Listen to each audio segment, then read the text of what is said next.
I'm the Comic Weekly Man, the jolly Comic Weekly Man, and I'm here to read the funnies to you happy boys and honeys. Yes, boys and girls, it's Comic Weekly time. And here I come, right into your house to bring a little fun and happiness. Right out of the pages of Puck the Comic Weekly, straight into your living room, your friend the Comic Weekly Man, the jolly Comic Weekly Man. Hello, hello, hello. Hello, hello, hello. Well, little Miss Honey, how are you today? Warm. How are you? Hot. I'm sorry. I wish I could do something about it. Well, the only thing you can do with the weather is to live with it. Well, I think I could live with it easier if you'd please read the funnies to me. Puck the Comic Weekly? Yes. Very well, I will, in just a moment. But first, here's that nice man with something interesting to say.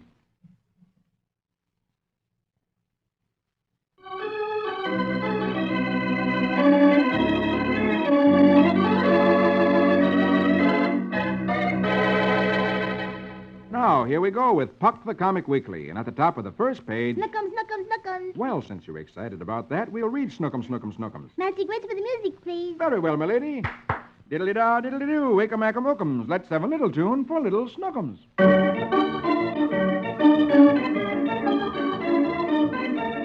Rosie tells Archie that Snookums isn't in the house, and she wonders if Snookums might be lost. Archie says, "Oh, gosh, my baby, I'll go look for him right away." And by the time you can say, come out, wherever you are, Archie's running off down the street yelling, "Snookums! Snookums! Can you hear me? Answer, Daddy! Snookums!" Last picture, top row, he finds two men, and one says, "Hey, what's the matter, pal? Lose something?" Archie answers excitedly, "No, my baby is lost. Will you help me look for him?" So the men join the hunt. First picture, next row. A dozen men, including the policeman in the corner, are helping Archie look for Snookums. Archie yells, "Snookums! Where are you?" Just around the corner, little Snookums is toddling along. A little boy runs past, and Snookums asks, What is everybody looking for? and the little boy answers, "Our little boy's lost." Just then, Archie comes around the corner. He sees Snookums and exclaims, "Snookums! There you are!" And Snookums answers, Yes, Snookum's helping to look for a lost boy. and Archie goes,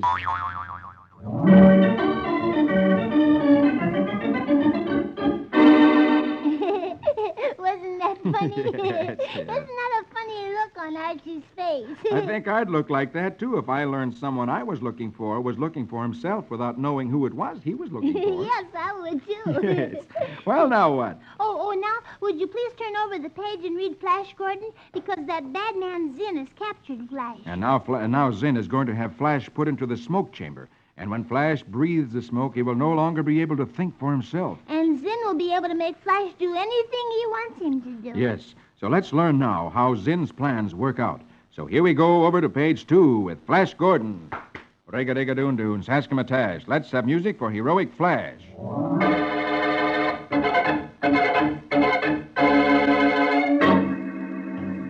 Flash, crushed by the false report of Dale's death, is marched toward the liquigen gas chamber.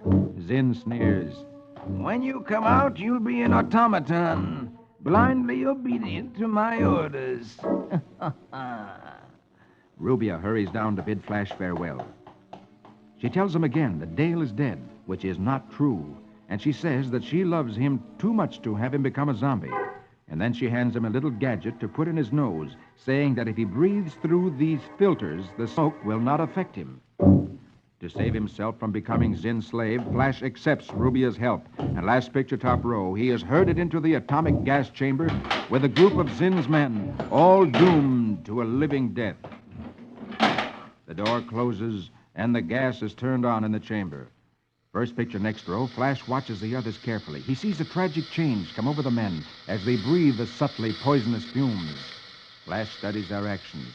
He must imitate them exactly, or risk some new cruelty by Zinn. Then he puts the filters in his nose and pretends to inhale the gas.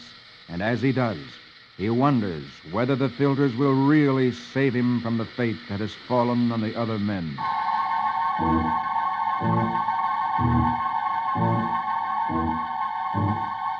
A little later, the men, now newly made automatons, men who walk like little dolls that are wound up, march out of the gas chamber.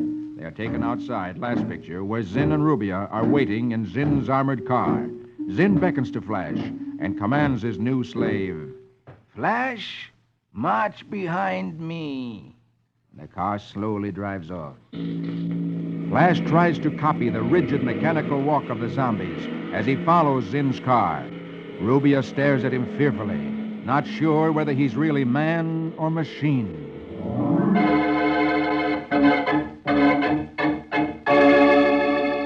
Oh, I hope that those filters that Flash put in his nose worked. Do you think that they did? Well, I certainly hope so. And next week, I'm sure we should find out whether they did or not. And then we'll find out what Zinn's going to try to make Flash do. Yes.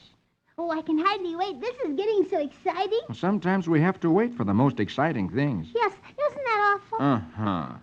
But look across the page. Oh, yes, Dick's Adventures. And something exciting is going to happen there, too, because last week Dick, who's with Paul Revere in the early days of America, came back from a secret meeting with a lot of men, and he has some plan, and I'm anxious to find out. Yes, the English are trying to make the Americans buy tea that is very highly taxed. That means it costs more than it should, and that isn't fair. No, it is not fair, and the Americans don't want to buy the tea. So let's try to find out now what this mysterious plan is. Oh, goody. So here we go with Dick's Adventures. Say the magic words with me. Rickety-pack-kazak-kazik. Let's have music for Adventurous Dick.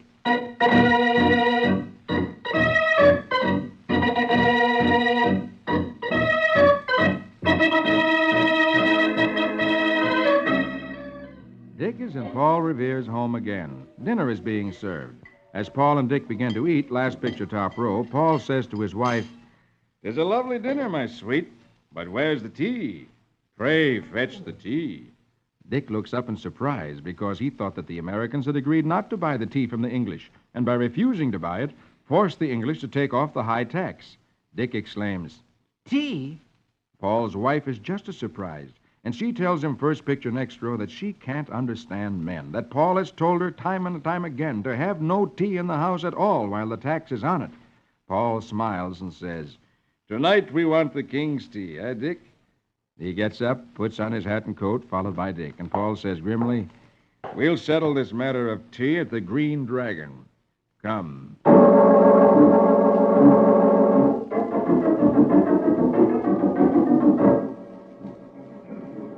Last picture of the row, Paul and Dick are seated at a table in the corner of the Green Dragon Inn, a favorite gathering place of the men of Boston. In the Green Dragon Inn, no tea is tasted, but it is not neglected. To the table of Dick and Paul, one by one, the men of Boston come. As they stop at the table, instructions are given to each of them, and the instructions are always the same. Finally, the last man approaches the table, first picture bottom row, and Dick whispers to him, Tea party tonight, Ben, at Griffin's Wharf, Indians only. Coming?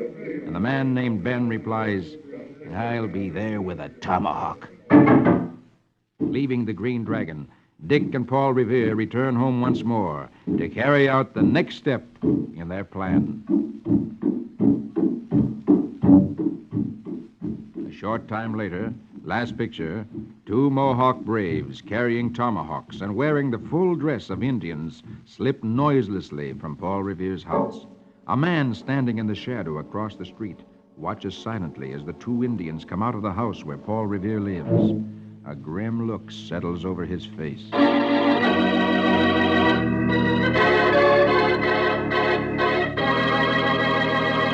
Why do you suppose they've dressed up like Indians again? Now they're on their way to carry out the plan that the men have agreed on. Who is that man that sees them? The one with the grim look on his face. I'm afraid all of this is something we'll have to wait until next week to find out. Oh, wait. Always wait. But the good things are worth waiting for. Yes, I know. So I'll wait.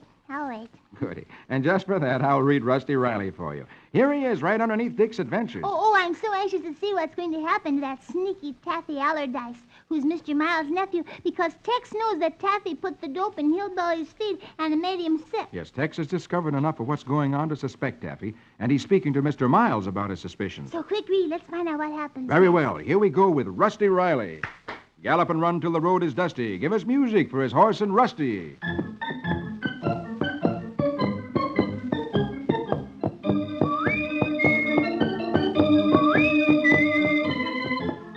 Mr. Miles has just heard Tex's suspicions of what's going on, and he exclaims, Tex, I find it very difficult to believe my nephew, Allardyce, would be guilty of giving poisonous food to a horse. Tex replies, Okay, boss. I can't prove it, but sure as shooting, somebody's after Big Blaze. Why, if Blaze had been in his own stall, he'd have got that dose instead of Hillbilly. It's only a week till the Selby Cup. Hey, couldn't we take Blaze to the track now? Mr. Miles thinks for a second and then replies, I'll speak to Colonel Adams, the owner of Cedar Point Track. Tex reaches for his hat, saying, That's plumb good sense, boss. I'll go along, and by jingoes, I'll sleep in Big Blaze's stall if need be.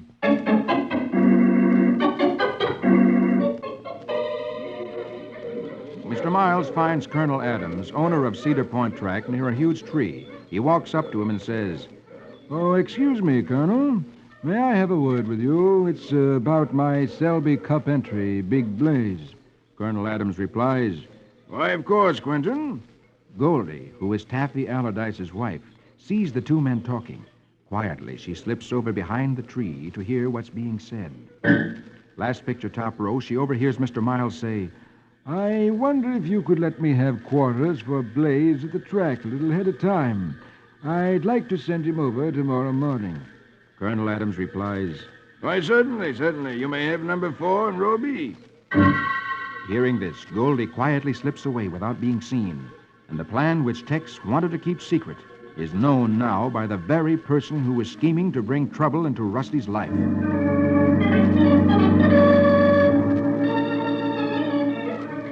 A little later, as Rusty is playing with the hunting dogs, Tex tells him, first picture, bottom row, Rusty, the boss wants you to clean up and come to the house. He wants you to help with the wraps and things at the dinner party. Rusty replies, Oh, sure, Tex. Soon as I put these dogs in the run.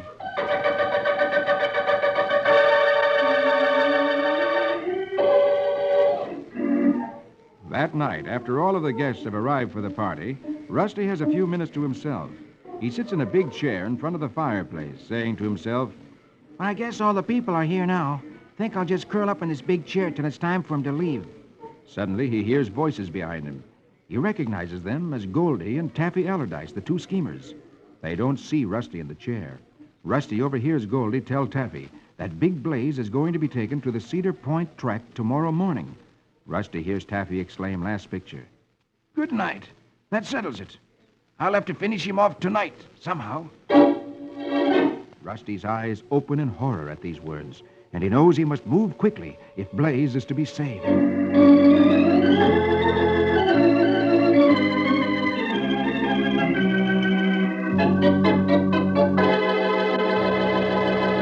Ooh, I just hope they don't see Rusty there, because if they know that he heard them, they may do something terrible to him.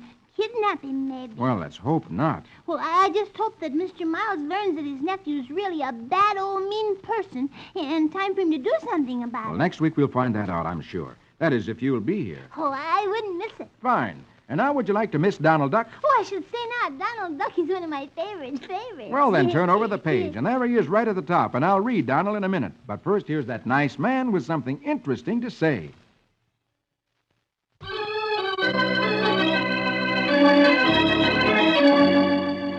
Now, here we go again with Puck the Comic Weekly, and on top of page 4, Donald Duck. Say the magic words with me.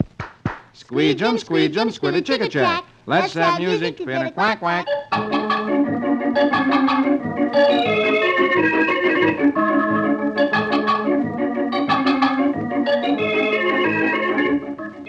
Donald passes a nursery, which is a place where they sell flowers and plants. He sees an ivy plant on a table and a sign which reads, Climbing ivy, 50 cents. Donald exclaimed, Just what I need for my pooch. and next picture, he has planted the ivy beside his porch, aiming it so it'll climb up the porch post. And he says, There. Now in a few weeks, it'll cover the pooch. 2 weeks later, Donald takes a look at his ivy plant and sees that instead of climbing up the post, it has fallen over backwards, flat on the ground. And Donald exclaims, Huh. That's funny. So he straightens the ivy up and ties the ivy to the post. And then says, There. Now she'll climb. 2 weeks later, last picture top row, Donald takes another look at his ivy. He finds that it's grown twice as much, but instead of climbing up the post, it has fallen over backwards again and climbed right down to the ground.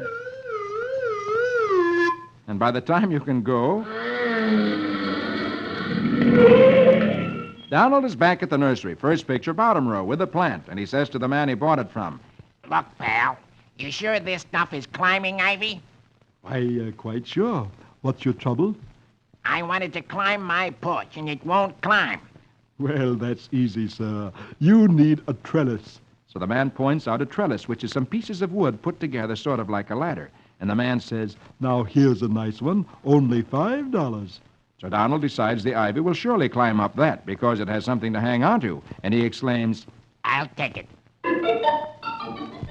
and by the time you can say, shinny up my trellis, Mr. Ellis, Donald has planted the ivy beside his porch again and winds it around the trellis to give it a good start so it'll climb up, and then waits happily for it to grow.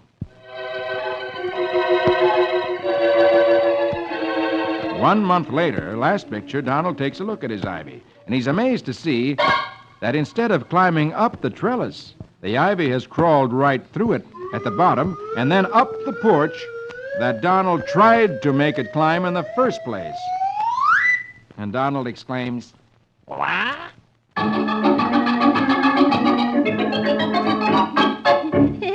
Oh, poor Donald. Everything goes wrong for him. yes, no wonder he's annoyed after paying $5 for a trellis which the ivy doesn't want to climb. Yes, but I just love Donald Duck because he's so funny.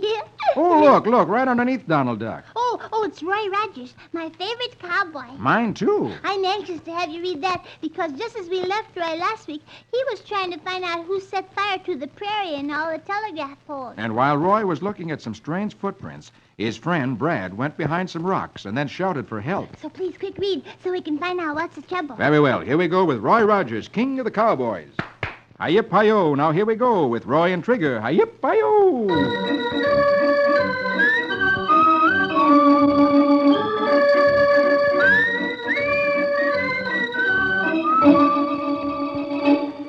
Roy and IQ Theorem run to answer Brad's call for help.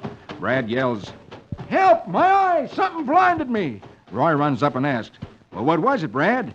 Brad, holding his hands over his eyes, replies, "I spotted some pole timber, and then I walked out of the narrow pass, and a flash of light hit me."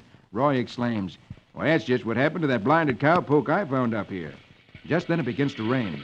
Roy helps Brad under a ledge of rock, saying, "Here, sit under the ledge here, Brad. I'm going back up there."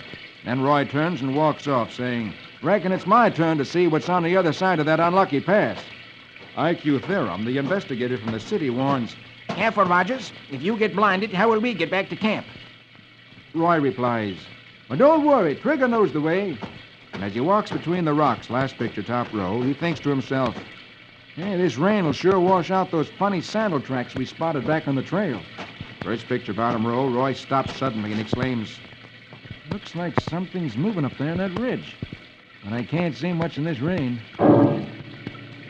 Roy isn't wrong, for behind the boulder, before the cave, the old hermit is watching. And he exclaims, Yeah, I thought I scared off those telegraph fellers when I blinded that big one. But there's another one coming up.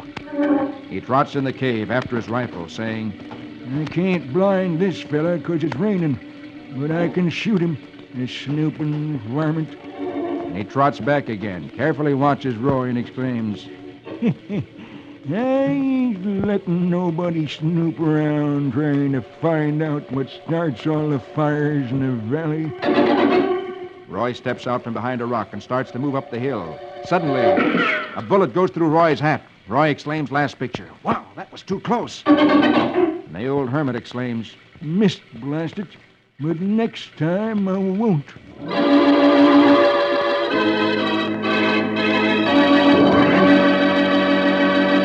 Oh, my. I hope Roy gets behind the rocks fast because next time maybe that hermit won't miss. No, that hermit is up there in the cave, and it'll be pretty hard to get at him. I can hardly wait to see if they will capture Well, him. we'll find out next week. Oh, I certainly hope so. Now I think it's time for... Dagwood and Blondie, I You're hope. absolutely right. So if you'll pick up the first page of the second section of Puck the Comic Weekly, we'll read Dagwood and Blondie. Ramafoo, ramafum, zim, zam, zombie. Conjure me music for Dagwood and Blondie.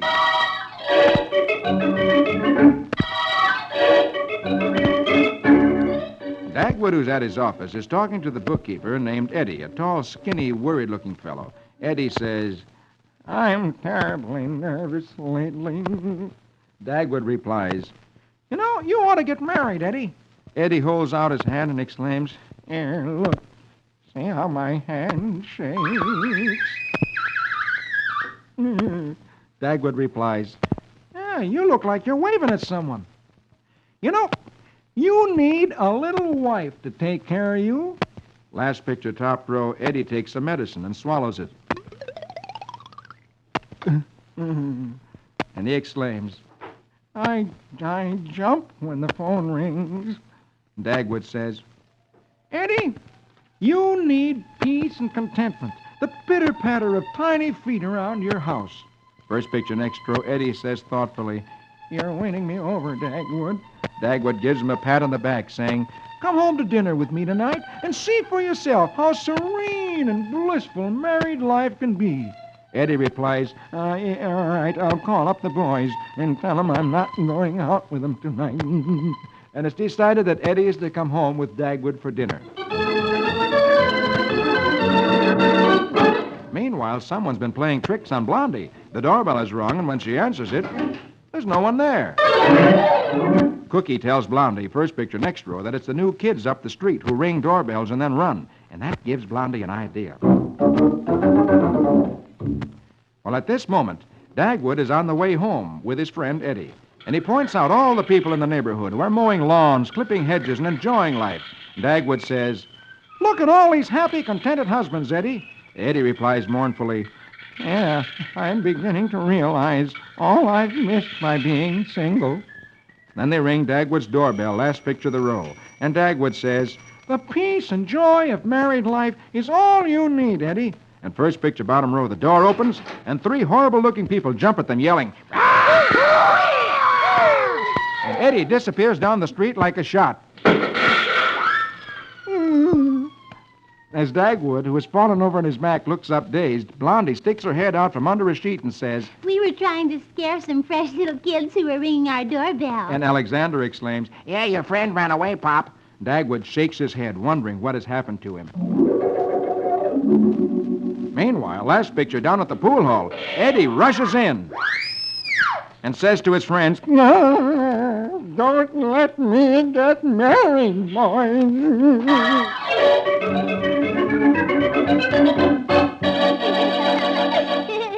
Wasn't that funny? Yes. After all of Dagwood's talk, Blondie's little game changed Eddie's mind about getting married. Isn't that silly? Because dressing up like ghosts is lots of fun. Yes, Eddie should try it sometime. Yes, he should. Well, now it's time for Prince Valiant. Oh, goody. So go past the Comic Weekly Club, which I hope you look at when we get through. Oh, I certainly will, because I just love the puzzles and games in the Comic Weekly Club. And then go past Buzz Sawyer and the Phantom over to the last page, and there he is, Prince Valiant in the days of King Arthur. Hackett, Brackett, Dre, Malkin, and Quince, music romantic for a fair, fair prince.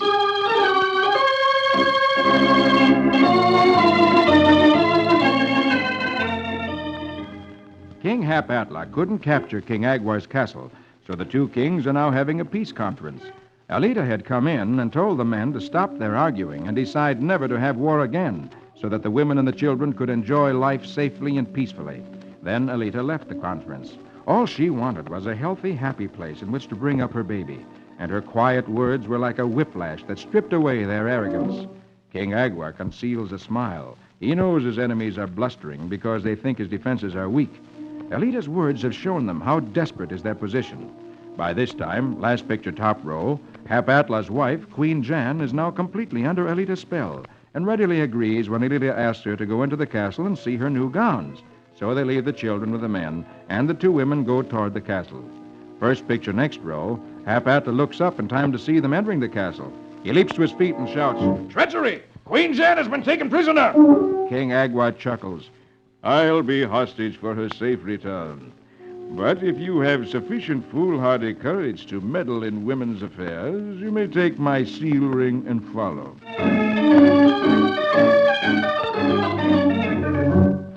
So, last picture of the row. Under the protection of the ring, Hapatla enters the stronghold he could not invade by force. Once inside, first picture bottom row, he has a chance to notice that, though not a soldier is to be seen, the war machines are well oiled, stacks of weapons abound, and the rustle and murmur of many men can be heard.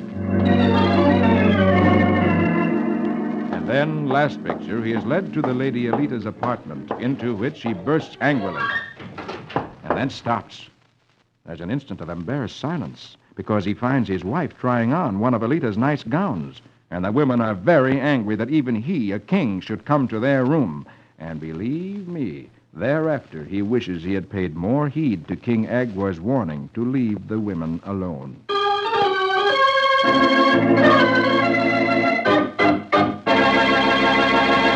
Well, it certainly serves him right.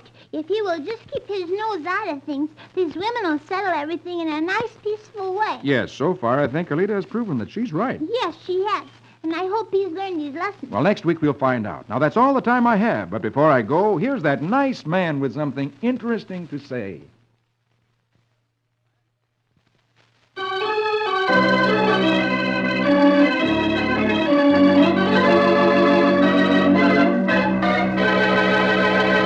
Well, honey, and all you boys and girls, I've got to go now. All right, Mr. Cunny Man, but I'll be waiting for you next week. Okay, that's a date, and a date with all you boys and girls. Be sure to meet me with our little friend, Miss Honey, next week when I read Puck the Comic Weekly. For I'm the Comic Weekly Man, the jolly Comic Weekly Man. I'll be back to read the funnies to you happy boys and honeys. Don't forget, boys and girls, see you all next week.